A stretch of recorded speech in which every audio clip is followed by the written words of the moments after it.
A igreja já sabe, né, o reverendo Marcos está em merecidas férias. Como ele já anunciou semana passada, nós vamos continuar o nosso estudo de Deuteronômio. Então, quero convidar você a abrir a sua Bíblia no livro de Deuteronômio, capítulo 1,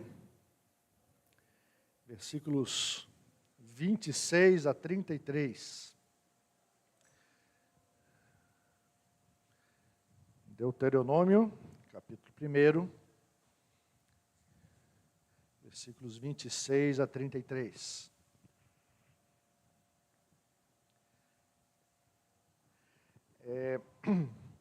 Esse texto ainda não chega até o final do capítulo 1, que com a graça de Deus nós vamos concluir semana que vem. Mas é um texto que traz diversos ensinamentos preciosos. Eu prefiro ir comentando devagar a palavra de Deus, para que a gente possa estudá-la bem, do que passar rapidamente e perdermos as preciosidades que Deus nos ensina aqui. Então, nós vamos ler o texto à medida que formos progredindo aqui e vendo o que Moisés vai falando. Eu quero lembrar para vocês que em Deuteronômio 1, de 19 a 25, que foi o texto que nós estudamos na última vez, faz pouquinho tempo, né? Foi em fevereiro. E nós conversamos sobre o medo e a ansiedade. Moisés exortou o povo para vencer o seu medo e a sua ansiedade, né? E para cumprir a missão dada por Deus. Então, nós analisamos esse texto e vimos essa exortação de Moisés, né? E qual é, então, a missão que Deus tem, né? Deus deu uma missão para o seu povo, e Deus tem uma missão também, né? E alguns teólogos definem que a missão de Deus é estabelecer o seu reino e a sua presença sobre a terra, por intermédio do seu ungido. Então, Deus quer estabelecer a sua por intermédio do seu ungido, do seu Messias. E o propósito de Deus, então, é estabelecer o seu reinado entre os homens e viver conosco. Obviamente, do ponto de vista humano, o que nos compete nessa missão, nesse reino? Hoje isso significa obedecermos ao Rei Jesus e termos, então, comunhão íntima com Jesus, que é o Senhor da vida. Essa é a missão de Deus hoje e é a missão do povo de Deus hoje. É obedecermos ao Rei Jesus, é termos comunhão com o nosso Senhor e nos engajarmos, obviamente, na sua missão de estabelecer o reino sobre toda a face da terra. Então, por isso nós somos chamados nessa missão. Mas, obviamente, aqui em Deuteronômio, Jesus não tinha se revelado ainda como o Filho encarnado de Deus. Então, naquele momento da história de Israel, a missão de Deus significava a conquista de Canaã e a punição dos cananeus. E os israelitas deveriam agir como instrumentos de Deus para concretizar o seu reino naquela terra que tinha sido escolhida por Deus para começar ali a demonstrar a sua presença. Obviamente, nós sabemos e cantamos isso, Deus é o Criador dos céus e da terra, a Ele pertence em todas as terras. Mas Ele escolheu aquela terra prometida e prometeu, aos patriarcas, chamou Abraão e disse, olha, eu vou estabelecer aqui uma terra para você e seus descendentes, e ali eu vou também me apresentar, vou habitar junto com o povo a quem eu escolhi. Mas, obviamente, não era uma escolha exclusivista, mas era uma escolha missional. Era uma escolha de um povo que deveria anunciar as glórias de Deus e, com isso, convidar as nações a adorar esse Deus maravilhoso. Essa era a missão de Deus. E, nesse momento da história, talvez você tenha várias perguntas de por que as coisas aconteceram assim, mas, nesse momento da história, Deus tinha determinado que tinha chegado o tempo da ira dele se manifestar contra os cananeus. E ele chamou os israelitas para executar essa estranha missão.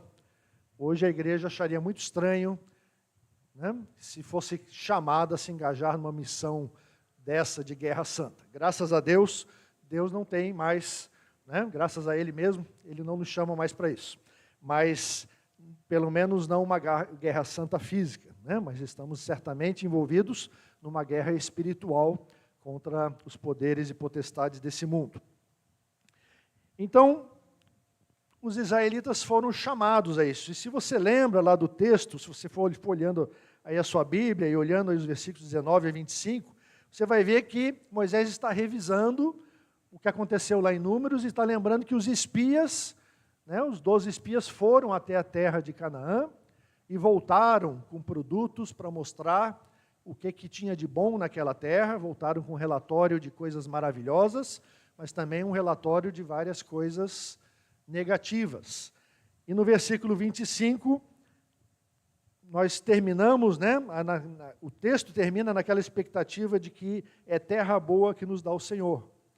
Qual será a reação, então, e qual terá sido a reação do povo de Israel? Será que eles acreditaram, então, que a terra era boa e que valia a pena obedecer ao Senhor? Bom, você já leu a Bíblia, né? Você já conhece essa história e você sabe que não foi essa a reação do povo. E é isso que nós vamos conversar um pouquinho hoje, né? Qual foi a reação inicial do povo? Isso nós vemos então ali no versículo 26. Né? Moisés começa a falar ali que vocês não quiseram ir. Né? Então, os israelitas, eles simplesmente não quiseram obedecer a Deus. Eles se negaram a obedecer a ordem de Deus. E aqui Moisés já nos traz uma palavra muito interessante, né? Porque ele revelou um problema sério que todos nós temos como crentes. O problema de Israel, na verdade, foi uma falta de vontade de obedecer a estratégia de Deus e cumprir. Porque constantemente Israel resolvia não obedecer ao Senhor. E muitas vezes nós temos feito isso também hoje em dia como igreja, né? Nós não queremos obedecer a Deus. E na verdade esse é o verdadeiro problema, porque muitas vezes nós dizemos que não conseguimos obedecer a Deus. Né? Quantas vezes você já passou talvez por essa experiência ou conversou com uma pessoa que tem uma dificuldade, um conflito com outro irmão, ou algum familiar, ou alguma outra pessoa, e a pessoa é ministrada, ou ela estuda na Bíblia, ou você fala para ela que ela precisa perdoar aquela outra pessoa. Porque esse é o mandamento de Deus, nós precisamos perdoar para sermos perdoados, ou porque já fomos perdoados, mas precisamos perdoar. E a pessoa diz, eu não consigo perdoar. Não é isso? Eu estou simplificando esse assunto, e hoje nós não vamos falar sobre esse complexo assunto do perdão, mas o problema maior não é que a pessoa não consegue. Né? O problema maior é sempre que a pessoa não quer. Nós não queremos obedecer. Às vezes é o cônjuge, o marido que sabe, assiste a palestra aqui dos casais e sabe que tem que amar sua esposa, mas ele diz, eu não consigo amar a minha esposa. Então a questão é que muitas vezes nós nos escondemos atrás das dificuldades que a gente levanta e na verdade o problema maior é que a gente não quer. Por isso Moisés foi taxativo e disse, vocês não quiseram ir, mas foram rebeldes à ordem do Senhor seu Deus. E essa desobediência ela acaba gerando frutos ruins, porque veja lá, o texto diz no versículo 27, ficaram murmurando em suas tendas. Então os israelitas não apenas não quiseram ir, mas eles começaram a murmurar contra Deus. E essa queixa oculta, né, ela oculta por quê? Porque ela está lá, o texto salienta que é em suas tendas. Eles não foram na praça, eles não conversaram uns com os outros, eles não fizeram culto para apresentar esse problema para Deus. Eles se esconderam nas suas tendas e cada um com a sua família ficou murmurando contra Deus, como se Deus não fosse escutar o que eles estavam falando. né? Então a desobediência começa a gerar frutos ruins, uma queixa que é perniciosa, que é pecaminosa, que faz mal e que não tem nada a ver com o lamento bíblico, né? Que nós vamos estudar aí, quem quiser nos acompanhar depois no curso de Salmos, né? Nós vamos ver como é que você faz um verdadeiro lamento diante de Deus. Mas certamente não é fazendo uma queixa nas suas tendas. E nesse medo descontrolado, se você vê o que eles estão falando ali no versículo 27, eles dizem: o Senhor está com ódio de nós e por isso nos tirou da terra do Egito para nos entregar nas mãos dos amorreus e nos destruir. Olha só que ponto chega a percepção desse povo que saiu do Egito, que viu as maravilhas que Deus fez no Egito, que viu Deus se manifestar no Sinai, que recebeu os mandamentos, que recebeu os milagres, e de repente eles chegam prontos ali de frente para a conquista da terra prometida, para a missão que Deus tinha chamado que eles cumprissem, e eles dizem: esse nosso Deus é louco, Ele nos odeia, Ele quer nos matar. Eles inverteram completamente o propósito divino, porque tudo que Deus afirmou para eles até aquele momento, e continua afirmando na Bíblia toda, é o contrário disso. É que Deus nos ama, que Deus quer o nosso bem, que Deus quer nos edificar, que Deus quer nos fazer crescer, não só numericamente, mas também em qualidade como povo de Deus. E o povo chegou diante daquele relatório, daqueles obstáculos, e disse: esse Deus, Ele quer nos matar, e nós não conseguimos mais entender o que Ele quer. E é isso muitas vezes que acontece também na nossa vida, porque a rebeldia e o medo começam a distorcer a nossa compreensão do próprio Deus. Nós não entendemos mais quem Deus é, porque estamos muito aflitos, muito perturbados. E nós começamos a ver até um ódio, uma perseguição do próprio Deus. Começamos a questionar por que Deus permite certas coisas. E muitas vezes aquelas coisas que Deus permite como ações de treinamento e de disciplina na nossa vida para nos tornar cada vez mais semelhantes a Jesus, nós começamos a entender que são, na verdade, movimentos, né, de ódio, movimentos de punição, e nós não entendemos mais quem é o nosso Deus. E era isso que Israel estava passando ali, eles não estavam mais entendendo quem Deus era e o que Deus queria com eles. Em seguida eles dizem, né, no versículo 28, para onde iremos? Nossos irmãos nos deixaram com medo. Como é fácil, irmãos, a gente colocar a culpa nos outros. Eles estavam com medo e eles não queriam enfrentar o medo, não queriam confiar em Deus, mas eles disseram: a culpa é dos espias. Como dizem por aí, a culpa é minha, eu ponho em quem eu quiser. É isso? Então a culpa é dos espias. Eles nos deixaram com medo. Mas os espias, talvez eles tivessem, né, enfatizado os aspectos negativos, mas eles também falaram de aspectos positivos. E se vocês lembram bem da história, Josué e Caleb foram firmes em falar ao povo todo, dizendo que não importa os obstáculos, o nosso Deus é maior e nós podemos vencer todos os obstáculos em nome de Deus. Eles encorajaram o povo, eles suplicaram, mas houve ali uma revolta, eles quase mataram, né, os líderes para poder voltar para o Egito e fugir daquela situação. Se Deus não tivesse feito uma intervenção ali, a coisa teria ficado muito feia. Por quê? Por causa do medo. E ainda jogaram a culpa, né, nos próprios espias. É certo que nós não fazemos isso, né? E esse relato dos espias, então, trouxe para o povo de Israel um teste de fé. Porque agora eles precisavam decidir se eles iam confiar na palavra de Deus e na convocação de Deus a entrarem na terra e conquistarem aquela terra, ou se eles deviam prestar atenção nos obstáculos que foram citados no relatório dos espias. E certamente vocês conhecem a história, né? Eles acabaram focando nos obstáculos.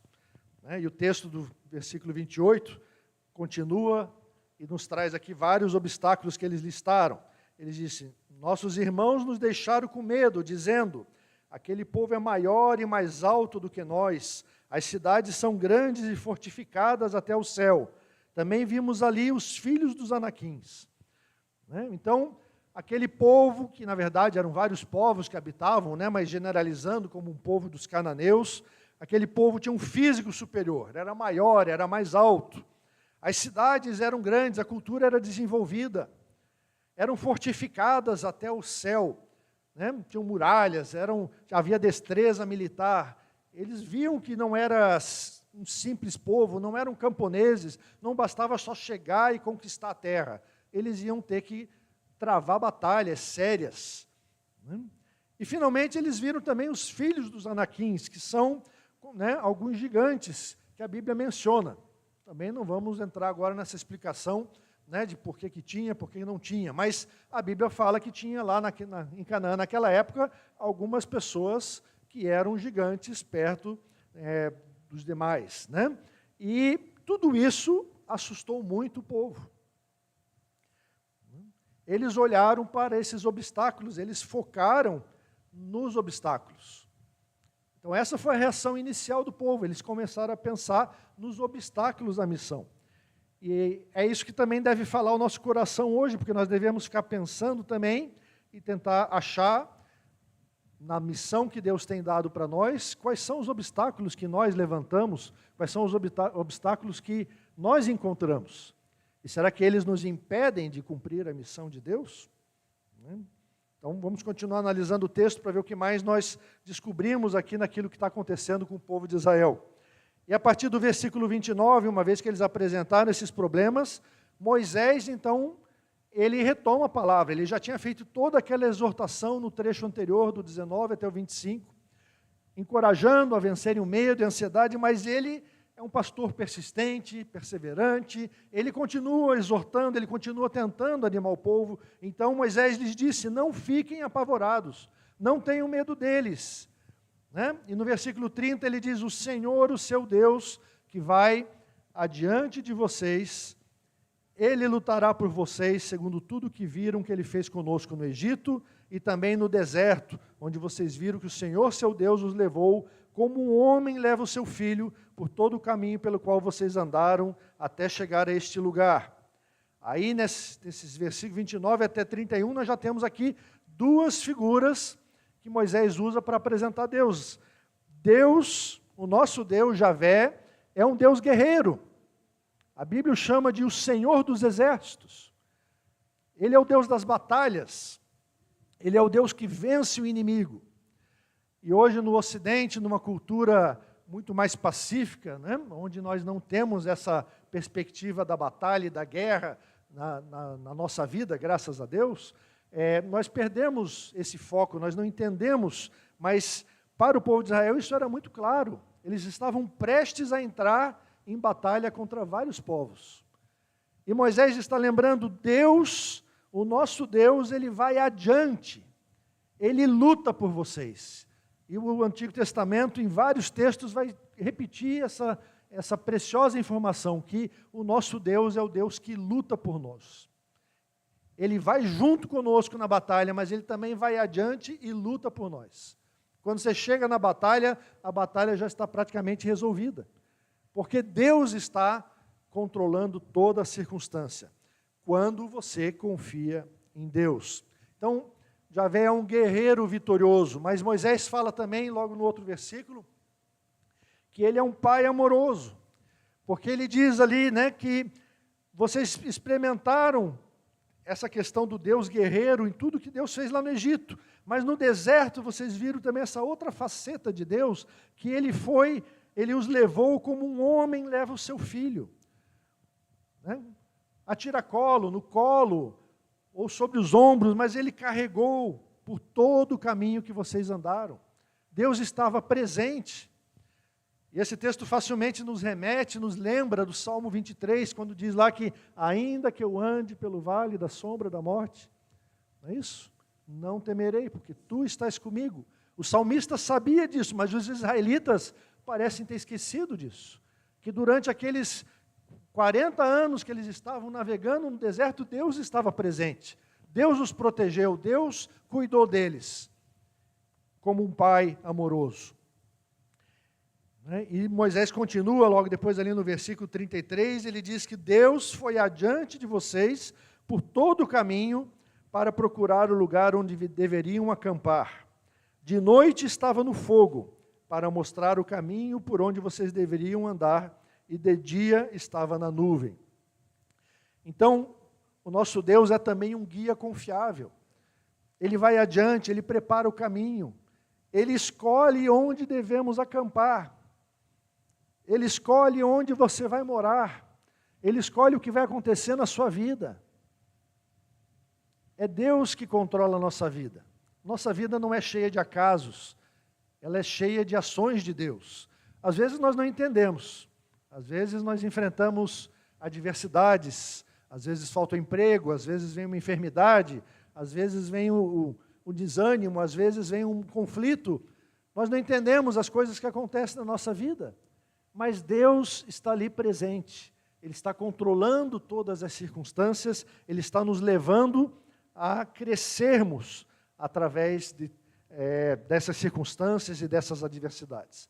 Então, nesses 3 papéis que Moisés comenta e cita, nós percebemos como Deus toma essa iniciativa de proteger e cuidar do seu povo. E Ele faz isso hoje também.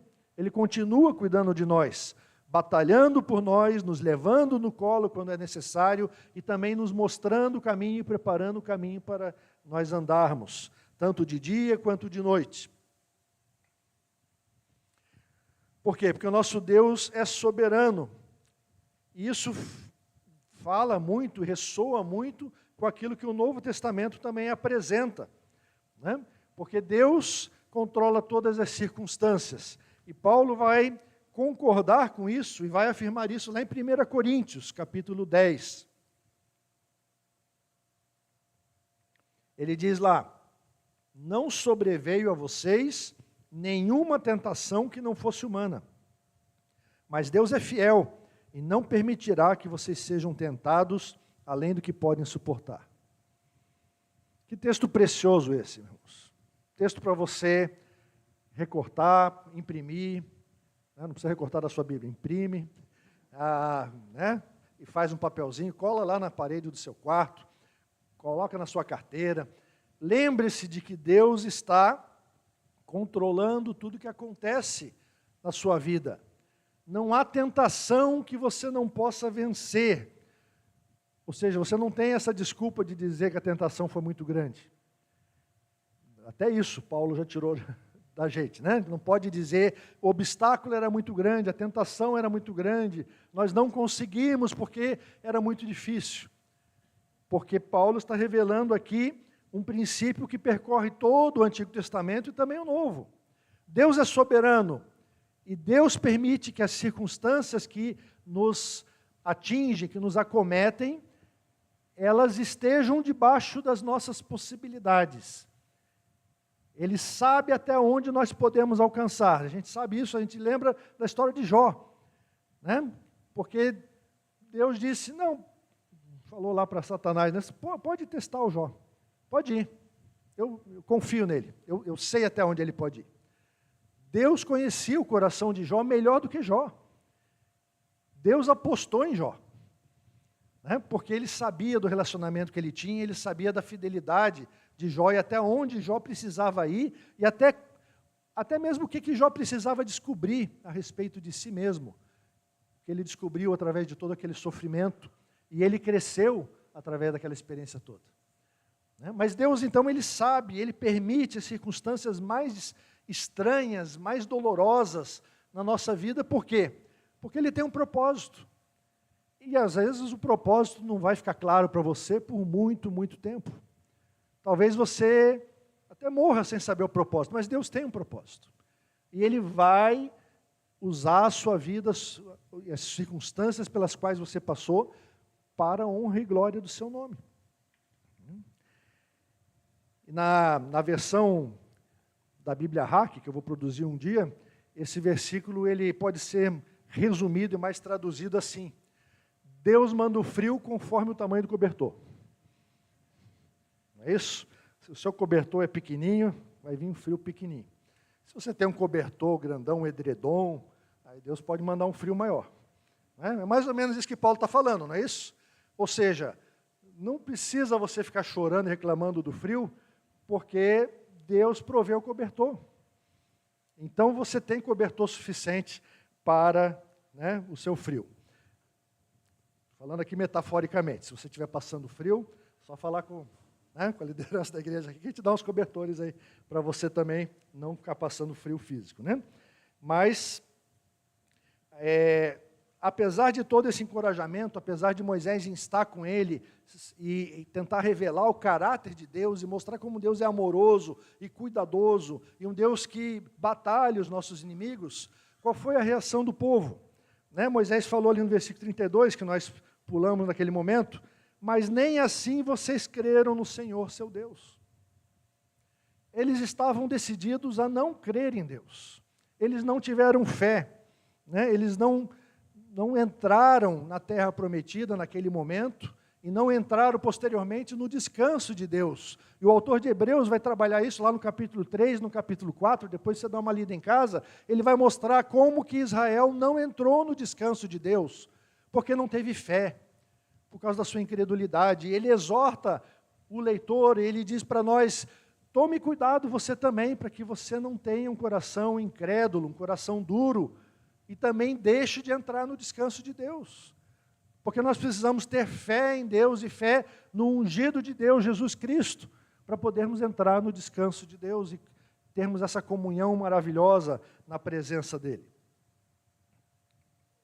Então Israel, na verdade, não desobedeceu por prudência.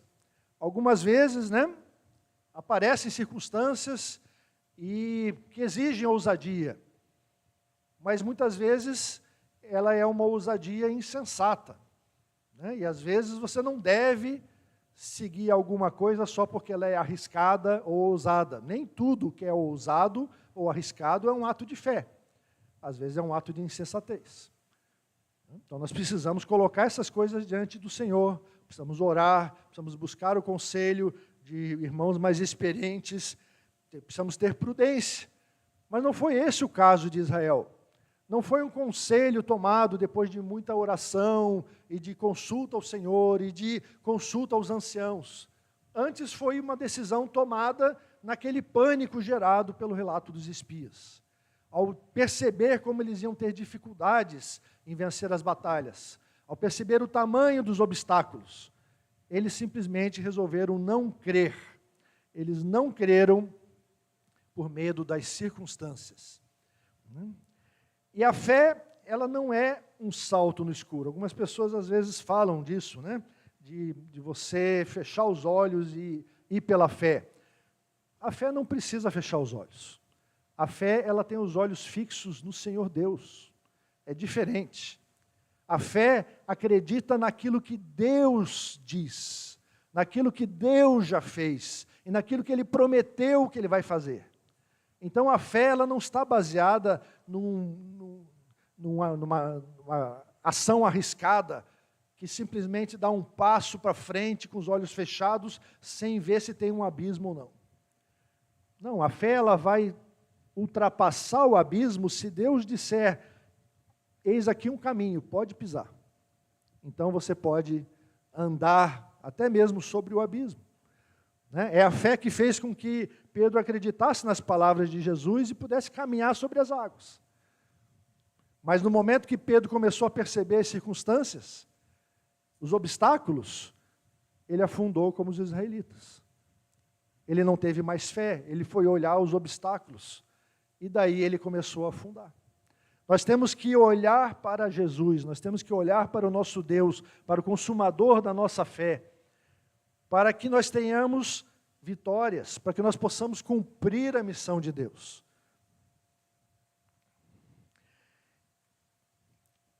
E confiar é como sentar-se numa cadeira. Há um tempo atrás, acho que já faz alguns anos, eu me assentei na cadeira de uma família que eu estava visitando, e a cadeira simplesmente se abriu toda e se destruiu. Pessoazinha leve que eu sou, então causou um pouco de pânico em todos, né? Mas graças a Deus ninguém se machucou, principalmente eu. Mas a cadeira ficou totalmente quebrada, né? Teve que ser refeita. Mas quando você olha uma cadeira, você tem que fazer essa análise, né? Eu já sou uma pessoa agora mais prudente quando eu sento em uma cadeira, né? Aprendi com a lição. Então eu não sento em qualquer banquinho, qualquer cadeira, até porque já teve um outro, né? Um outro banquinho na nossa própria casa que também afundou. Então, quando você começa a passar por essas circunstâncias, você começa a testar para ver, será que eu posso confiar nessa cadeira? Será que ela é firme? Se você diz, eu confio nessa cadeira, mas você não senta nela, o que você está afirmando, na verdade? Você não confia. Você diz, não, pode sentar, eu confio na cadeira, mas você não senta.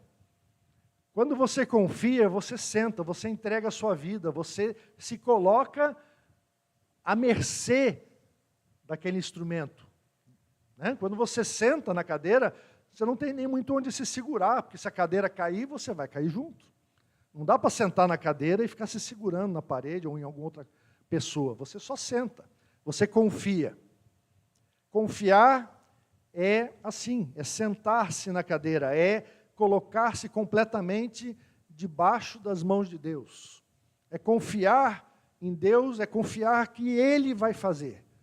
Que a palavra dEle pode sustentar você, que você pode assentar-se nessa palavra, porque ela é fiel, ela é digna, e ela vai sustentar a sua vida. Então nós precisamos aprender a confiar na palavra de Deus. Então nesse pequeno texto, nesses pequenos versículos, Moisés está aqui nos ensinando algumas coisas através da palavra que ele traz ali para o povo de Deus.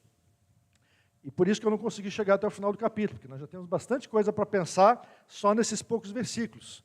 Semana que vem, com a graça de Deus, nós vamos terminar ali o último trechinho de Deuteronômio 1. Né? Mas nesse texto, o que nós podemos pensar e aprender para a nossa vida, além daquelas coisas que nós já falamos? Em primeiro lugar, eu queria exortar você a pensar qual é a missão de Deus hoje para você. Israel tinha uma missão, mas você não foi chamado para conquistar um bairro de Florianópolis, para expulsar os seus moradores e fazer alguma coisa assim, né? Não entenda isso, não comece a fazer isso, porque não é essa a sua missão. Mas a igreja tem uma missão.